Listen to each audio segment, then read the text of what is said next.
ठंडा रहता है, लेकिन मोदी का लहू गर्म होता है।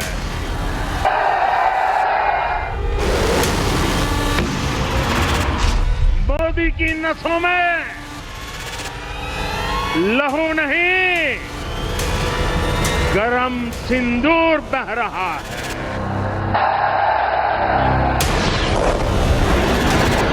22 तारीख के हमले के जवाब में हमने 22 मिनट में आतंकियों के 9 सबसे बड़े ठिकाने तबाह कर दिए।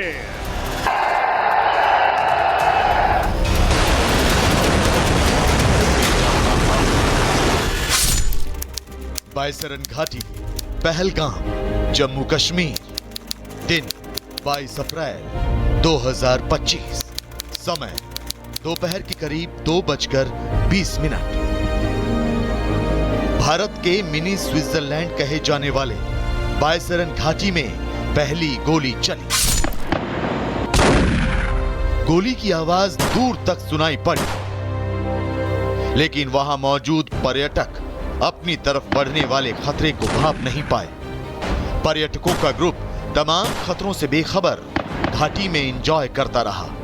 कोई वीडियो फोटो शूट में लगा रहा, तो कोई एडवेंचर एक्टिविटी में रोमांच का लुत्फ उठाता रहा। करीब 2:25। अचानक गोलियों की तड़तड़ाहट तेज हो गई। हमेशा खुशियों से गुलजार रहने वाले बायसरन घाटी में चीख पुकार मच गई। जहां तहां लाशें गिरने लगी। तब जाकर पर्यटकों को एहसास हुआ कि बायसरन घाटी में आतंकी हमला हुआ है। लोग बचने के लिए इधर उधर भागने लगे, लेकिन नरम घास और छोटे छोटे देवदार वाले इस मैदान में कहीं छिपने की जगह थी ही नहीं। परिवार के साथ घूमने आए टूरिस्ट आतंकियों के निशाने पर आते गए और आतंकी धर्म पूछकर लोगों की हत्या करते गए। आतंकियों ने परिवार के सामने ही पुरुषों को गोली मारी। किसी की आंखों के सामने उसका सिंदूर पोंछा गया, तो किसी मासूम की आंखों के सामने ही उसके पिता की गोली मारकर हत्या कर दी। आतंकी करीब 13 मिनट तक यहां मौत का तांडव मचाते रहे और हिंदुओं की लाशें जमीन पर गिराते गए और आखिर में वो जंगल की तरफ भाग गए। यार हिंदू है मुसलमान, मैंने कहा हिंदू, मार दिया। आतंकियों ने किसी के सिर में गोली मारी, तो किसी का सीना छलनी कर दिया। इस आतंकी घटना की डरा देने वाली तस्वीरें यहां घूमने आए पर्यटकों के कैमरों में कैद हुई, जो कुछ ही देर में सोशल मीडिया और मीडिया की सुर्खियां बनी। इस कायराना आतंकी घटना ने पूरे हिंदुस्तान को झकझोर कर रख दिया। देश में गुस्सा, दर्द और बदले का ऐसा गुबार उठा कि पूरा देश उबलने लगा। इंसान है, उसने उसको गोली मार दी। यहाँ पे उसने बोला कि शायद मुस्लिम नहीं है, उसने उसको गोली मार दी। अरे नहीं, हम लोग फौज हैं, हम लोग।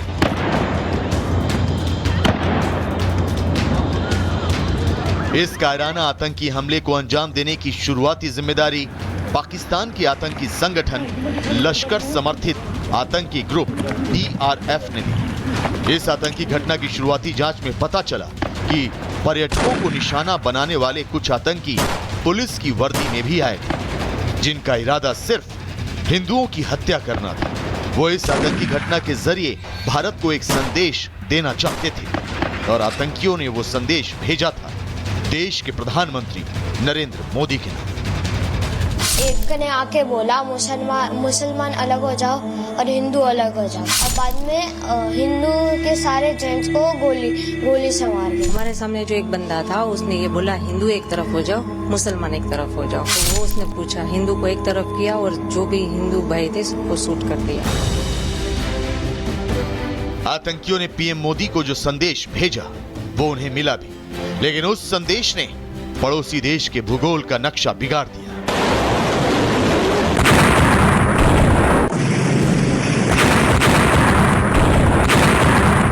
उस संदेश ने एक ऐसे ऑपरेशन की बुनियाद रखी जो सिंदूर पोंछने वालों के लिए बुरा सपना बन गया।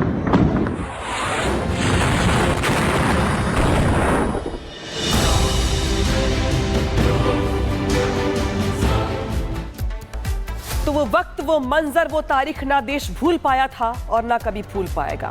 22 अप्रैल दोपहर 2:20 पर पहलगाम के बेसरन घाटी में 3 आतंकी घुसे और उन्होंने 26 पर्यटकों की हत्या कर दी।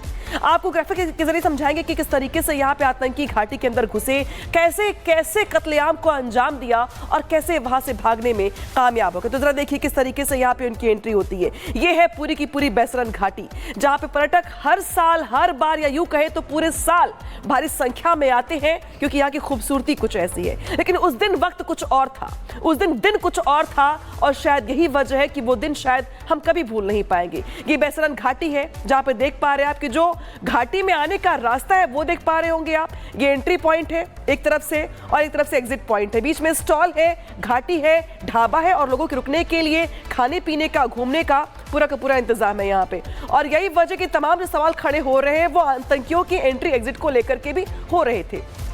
आतंकियों ने पहलगाम में मारे गए टूरिस्टों के परिवार को ये तो कह दिया था कि जाके मोदी को बता देना, लेकिन मोदी का दिया साल 2016 का सबक वो भूल गए। जी हां, जिस वक्त आतंकियों ने पहलगाम में आतंकी घटना को अंजाम दिया, पीएम मोदी उस वक्त सऊदी अरब की यात्रा पर थे। लेकिन उन्हें जैसे ही पहलगाम की खबर मिली, वो दौरा बीच में ही छोड़कर वापस भारत के लिए निकल आए। और फिर वहां से शुरू हुआ आतंक के सफाए की वो रणनीति जो आतंक के सर्वनाश की वजह बनने वाला था। क्या था पीएम मोदी का वो प्लान, दिखाते एक्सक्लूसिव रिपोर्ट के जरिए।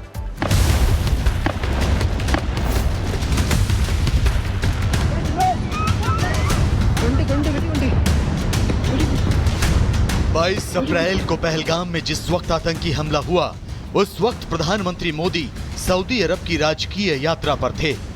लेकिन जैसे ही उन्हें इस आतंकी हमले की खबर मिली, उन्होंने फौरन अपना दौरा बीच में ही खत्म कर दिया। प्रधानमंत्री भारत लौट आए।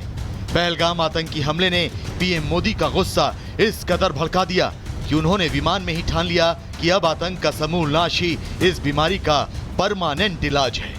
इसीलिए मोदी जैसे ही दिल्ली एयरपोर्ट पर उतरे, उन्होंने सबसे पहले एनएसए अजीत डोभाल से एयरपोर्ट पर पहलगाम आतंकी हमले की रिपोर्ट ली और आतंक के सर्वनाश का खाका रचना शुरू कर दिया। और मोदी के इस मिशन की शुरुआत आतंकिस्तान पर उस स्ट्राइक से हुई जिससे आतंकिस्तान की पीठ पर भारत के पंजे का निशान उभर आया। पीएम मोदी ने पहलगाम आतंकी हमले के लिए जिम्मेदार आतंकिस्तान को सबक सिखाने के लिए शुरुआत कूटनीति से की। शुरुआती किलेबंदी के जरिए पहले पाकिस्तान के खिलाफ हर तरफ